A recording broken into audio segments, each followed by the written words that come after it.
pessoal, tudo bem? Eu estou hoje aqui no espaço Nutrição em Casa com a nutricionista Daniela Rocha para trazer para vocês o tema Introdução Alimentar no método BLW.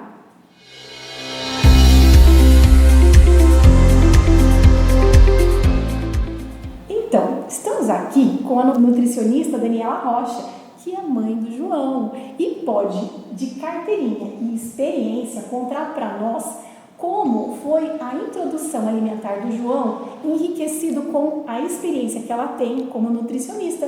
E por isso que nós estamos aqui nesse espaço maravilhoso para conversar um pouquinho com você da sua dúvida na introdução alimentar do seu filho. Estou muito feliz de estar aqui no teu espaço. Obrigada, Karen. Eu que agradeço você ter vindo até aqui para a gente conversar um pouquinho. Como vocês podem perceber, o meu espaço ele é um pouquinho diferente. Além do meu lugar de atendimento, aqui a gente também tem essa cozinha, porque a minha especialidade dentro da nutrição é o personal diet. Eu não sou nutricionista materno-infantil.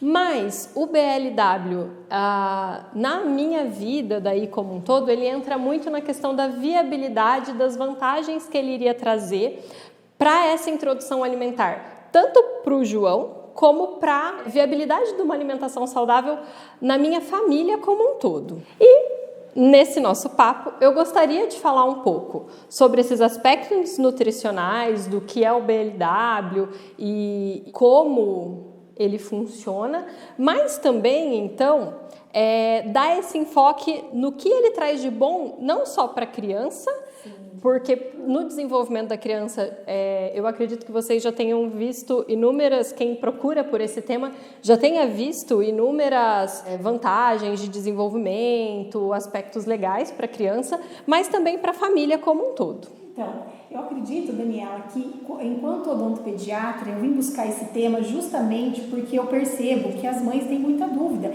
Elas querem fazer uma boa introdução, elas sabem da importância do método, mas elas querem entender sobre questões de importância geral. Como fazer no dia a dia para que elas estejam ali prontas, tranquilas, sabendo que vai dar tudo certo no final. E isso você pode falar de carteirinha como mãe, porque existe, claro, as dificuldades na introdução. A mãe pode ficar até mais tranquila, porque às vezes, se ela fizer a introdução mista também está valendo. Sim. O importante é entender aonde você quer chegar com o desenvolvimento da criança e com uma introdução assertiva, feitas com várias vantagens, sendo que você está entendendo que a criança está fazendo pequenos experimentos e está saindo de um ato inato, que é sugar, ou seja, eu nasci com esse reflexo inato. Então, no nascimento, a criança é capaz de chegar e, cheirando o seio da mãe, sugar o seio ou até mesmo um bico de uma mamadeira. Só que a mastigação e o preparo desse alimento, ele é fundamental e precisa ser um ato aprendido. E muitas vezes a gente não tem conhecimento disso para facilitar a abordagem e o aprendizado. Então, nós precisamos ensinar, enquanto educadores, os nossos filhos a experimentar e introduzir de maneira gradual e tranquila tudo isso. Por isso que nós estamos aqui, nós duas, trabalhando junto por você. Bom, então vamos lá. Vamos começar a explicar na prática como é que o BLW funciona e quais são as vantagens em cada movimento que a gente faz nesse estilo de introdução alimentar. O BLW, essencialmente, é uma forma de oferecer o alimento à criança em que ela vai conduzir todo o processo. Então, acho que esse é o primeiro ponto que, na prática, assim, de uma forma simples, você começa a entender como até fazer o BLW. Lógico que quem vai oferecer o alimento somos nós, os pais, os cuidadores, enfim. E aí a gente vai num próximo vídeo até, inclusive, mostrar como esses alimentos devem ser oferecidos. Mas uma vez que o alimento está na posse da criança, quem vai guiar toda a situação, quem vai guiar toda a alimentação é a própria criança. E aí, isso já vai trazendo algumas vantagens pontuais, tanto para o desenvolvimento da criança, quanto para o dia a dia dos pais. Uma outra ideia do BLW é a criança já ir entendendo como é a dinâmica da alimentação tanto na questão da mastigação, e por isso que a gente vai mostrar o formato dos alimentos, como eles devem ser oferecidos, quanto numa questão social. Então, a criança, no BLW, a gente sugere que ela sente-se com os pais à mesa e, durante as refeições em família, ela vá conseguindo perceber como o pai e a mãe estão se alimentando, ela também vai se alimentar. Então, uma primeira vantagem que eu acredito assim muito relevante do BLW é essa. A família não vai ter aquela confusão na hora de se alimentar de senta o pai primeiro, a mãe dá para a criança e aí depois a mãe acaba comendo a comida fria, às vezes até, e aí, mas ao mesmo tempo que ela está comendo, a criança está ali puxando ela. Então, não. Enquanto todo mundo estiver comendo, a criança também vai estar se alimentando, lógico, você vai ter que ter ali uma supervisão, você vai ter que ter atenção ao que a criança está fazendo, mas a criança lidera o processo. Então, você não vai precisar parar de comer para oferecer, por exemplo, para a criança. Você vai estar... O papel do adulto, depois de oferecer o alimento, é supervisionar.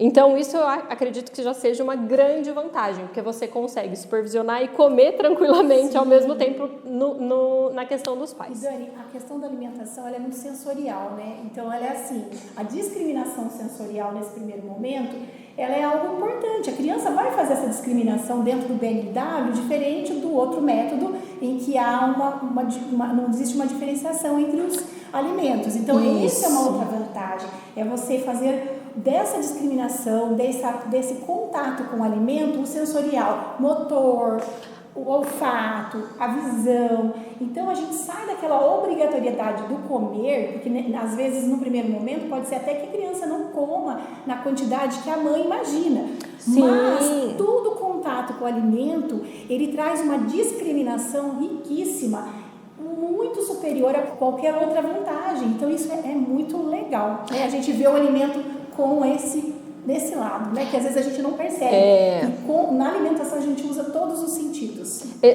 Perfeita colocação, Karen. E aí, é por isso que eu falo que eu acabo tendo esse olhar muito de personal diet para essa questão, porque o que acontece? Eu olho a alimentação como personal diet muito além do ato de se alimentar e nutrir, ponto. Então, quando eu faço a minha orientação para o público mais adulto, jovem, que é quem eu atendo hoje em dia, as famílias que eu atendo, então a criança está muito inserida nos meus atendimentos no contexto familiar. Então, nessa questão, a gente vai muito além do só comer o alimento pelo nutriente. Eu tento entender... aliás, eu observo, eu entendo, desde a compra, preparo, aquela questão da viabilidade que eu falei. E aí, a gente entra muito nessa questão sensorial, tanto no se alimentar, de sentir mais os sabores, de reservar um tempo, dar uma atenção para aquele alimento e também inclui ali a questão da saciedade. Então, isso é mais uma vantagem para os pais, num momento próximo ali, que a criança ela vai conseguir desenvolver o senso de saciedade muito mais facilmente. Ela vai... No BLW, ela não vai simplesmente comer porque tem alguém oferecendo. Ela vai começar a entender a quantidade que ela vai comer ao passo do que ela tem realmente vontade. Isso. E aí, imaginem se vocês ali adultos. Para o adulto é difícil depois, né, de um tempo desenvolver essa percepção de saciedade. A criança é a chance de você construir isso quando a criança está com meses. E às vezes a gente, adulto, tem essa dificuldade de falar, mas eu não sei reconhecer fome, eu não sei reconhecer a saciedade. Então, eu sempre brinco que uma introdução alimentar bem feita, uma educação nutricional bem feita na infância vai te poupar uma reeducação alimentar na fase adulto. E aí essa criança... Tem menos pressão e estresse e tem mais habilidade de observação e mais compreensão do contexto. Isso. Não existe a criança, por exemplo, num primeiro experimento, se ela colocar o alimento na boca e ela levar a língua para frente, não significa que ela não gostou do alimento. Significa que ela está discriminando o alimento e a partir daquela discriminação é o primeiro contato que ela teve com aquele determinado sabor. Então isso realmente que a Daniela falou é mágico, né? A gente entender que os nossos neurônios, espelhos estão acontecendo toda vez que o papai e a mamãe estão por perto, eu estou enxergando o que o papai e a mamãe estão comendo. Então isso vai acalmando o nosso coração, porque cada etapa da educação dos nossos filhos gera em nós uma nova necessidade de aprendizado, né? Desde a criança, ela está andando, ela está engatinhando, a gente tem a expectativa de começar a andar. A criança está tomando mamar, ela vai começar a introduzir o alimento. Todas são momentos e fases que a gente gosta e quer orientação, porque as dúvidas são diversas. E olha os ganhos subliminares que a gente está vendo, até na questão que a Daniela falou. Ou seja, ela vê a dificuldade alimentar lá na outra ponta, e quando a gente trabalha com a prevenção e com a orientação nessa ponta, que é o início da introdução, nós ganhamos em vários aspectos que eu nem imaginava da questão da saciedade. Muito rico, muito legal. E aí eu acho que dava pra gente até fechar com mais uma vantagem nessa questão da seletividade alimentar, que você puxou ali o gancho, que às vezes a criança discrimina o alimento num primeiro momento, mas existem pesquisas que indicam que a criança ela precisa provar aquele alimento de diversas formas, em torno de 15 vezes, né, no mínimo, para de fato, talvez, ela realmente não gostar daquele alimento. E aí, a gente puxa ali também para a estruturação do cardápio. Isso é rico tanto para uma família, que às vezes não tem tanta variedade na alimentação e tal, quanto para a criança, que o cardápio da família, a gente sugere que seja o mesmo cardápio para a criança. Essa preocupação com os filhos é bom para os pais que, como eu disse, não comem tão bem, porque o pai vai começar a se atentar a ter mais legumes, a buscar novos temperos mais naturais, porque até o primeiro ano de idade a gente evita salgar, é quase que uma proibição, tá, gente? Não é recomendado mesmo colocar sal, então você precisa diversificar esses sabores para a criança e preparos para essa criança provar essas 15 vezes de formas diferentes, enfim, de outras formas que talvez não seja a que a família está mais acostumada, então é um ganho de fato para toda a família. E aí, num segundo momento, essa família não vai precisar talvez lidar com uma seletividade alimentar e a criança já vai estar inserida no hábito alimentar da família. Então, por exemplo, voltando ali na questão da mastigação, se você oferece um alimento só muito macio, amassado, praticamente liquidificado, que a criança não trabalhou a mastigação.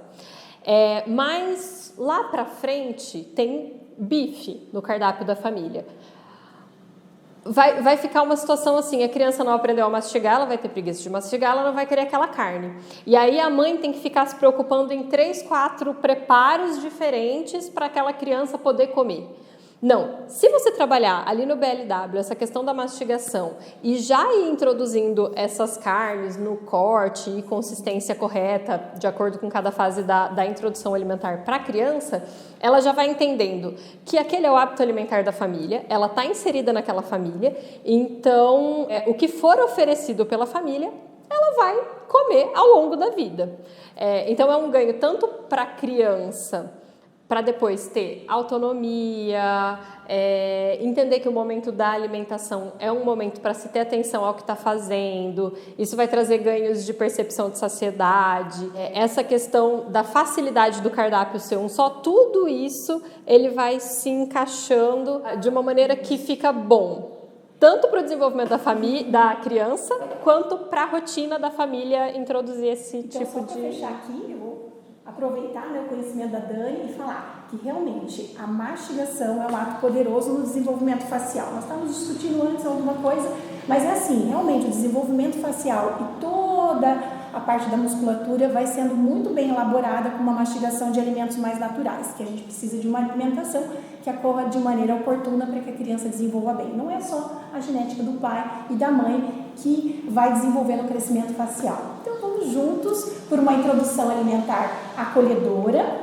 que é esse o objetivo, guiada pelo bebê e que a gente traga essas oportunidades para as mães nesses primeiros anos de vida terem técnica, porque com técnica e com conhecimento tudo fica mais fácil. Com certeza. E aí A gente se vê no próximo vídeo, que de fato agora vamos mostrar quais são esses cortes, consistências. Então agora a gente vai mostrar o BLW na prática. Aqui vocês entenderam um pouquinho como ele é vantajoso, tanto no desenvolvimento da criança quanto para a rotina alimentar dos pais. Agora vamos para a prática. Vamos lá.